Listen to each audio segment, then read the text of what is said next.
Bonjour la compagnie, c'est un plaisir d'être avec vous. Comment vous allez aujourd'hui? Lâchez un petit commentaire, je veux voir vos pseudos s'afficher, je veux voir les habitués qui sont là, qui regardent mes vidéos, je veux vous voir en bas, vous êtes les meilleurs. Allez, aujourd'hui je te partage 7 techniques pour s'orienter dans la nature sans boussole. Donc si un jour tu perds le nord, ne perds pas la tête, car ces techniques t'aideront vraiment. Je compte sur vous pour soutenir la chaîne YouTube, déposer un méga pouce en l'air, rejoindre la squad en t'abonnant à la chaîne, tu cliques, tu mets la cloche, bam, ça fait plaisir, ça encourage vraiment. Allez, feu!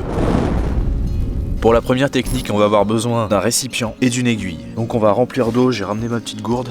Donc bien sûr, quand il pleut et qu'il y a de l'eau naturellement au sol, vaut mieux le faire directement au sol.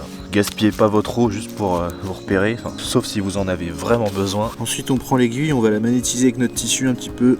On la stick. Ne croyez pas que je fais des choses bizarres avec mon aiguille.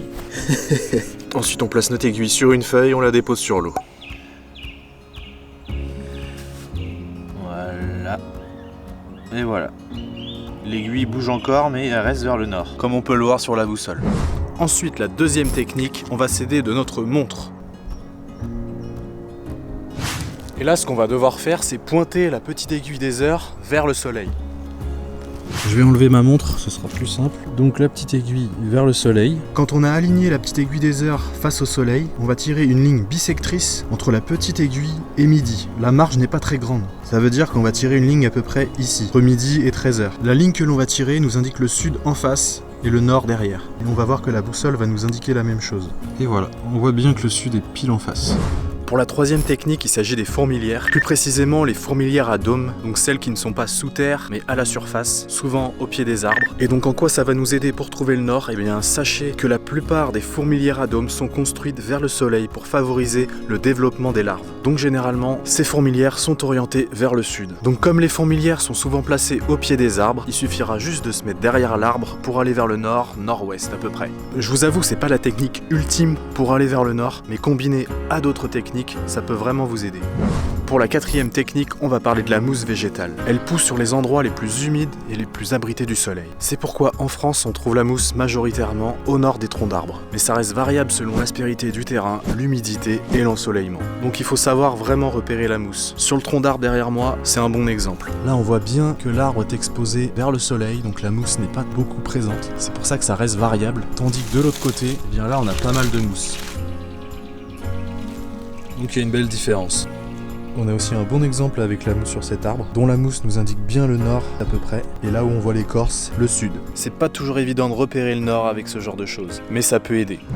Pour la cinquième technique, il s'agit de l'étoile polaire. Il y a plusieurs façons de trouver l'étoile polaire dans le ciel. Je vais vous donner, selon moi, la méthode la plus simple. Car un ciel étoilé, c'est parfois une galère quand on s'y connaît pas. Le ciel, c'est le bordel. Alors déjà, il faut repérer la grande ourse. C'est la fameuse casserole. Les mecs là, qui font jamais la cuisine, je vous mets une photo de casserole pour vous aider. Ne me remerciez pas, c'est gratos. Une fois que vous avez repéré la grande ourse, prenez la ligne au bout de la casserole, à l'opposé de la poignée. D'un bout à l'autre, ce sont les étoiles Mérac et Doubé. Ensuite, reportez leur distance 5 fois et vous tomberez sur Polaris, l'étoile polaire qui vous indiquera le nord. Avec l'habitude, votre œil saura la repérer et vous n'aurez plus à chercher.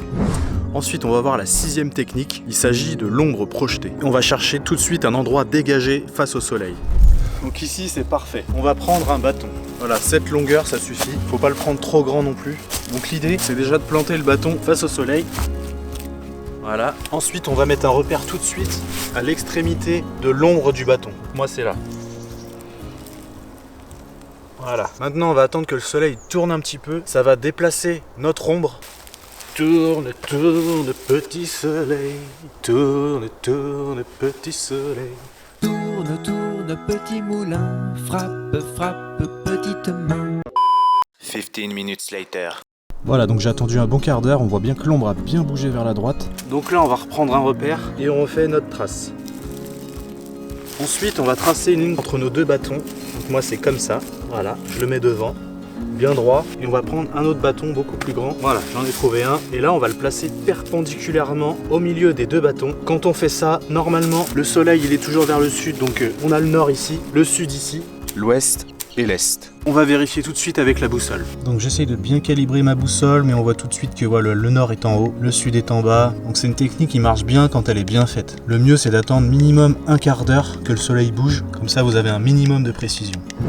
Pour la dernière technique, on va s'aider de la lune. Donc repérez le croissant de la lune. Vous allez ensuite tracer une ligne d'une corne à l'autre pour les relier. Tirez une autre ligne perpendiculaire au milieu. Ensuite, la lumière qui se reflète sur la lune provient de l'ouest, car le soleil se couche à l'ouest. Donc l'est est à droite, et ensuite le nord en haut, et le sud en bas. Il faut surtout penser à utiliser cette technique avant minuit, car la lune ne sera pas la même en pleine nuit. Pour chaque technique avec le soleil, et en plus je l'ai dans la gueule, essayez de les faire à chaque fois vers midi, car c'est à ce moment-là qu'on a les meilleures indications des points cardinaux. Ok la compagnie, likez, commentez et partagez cette vidéo. Portez-vous bien, restez fort et vivez libre. Oh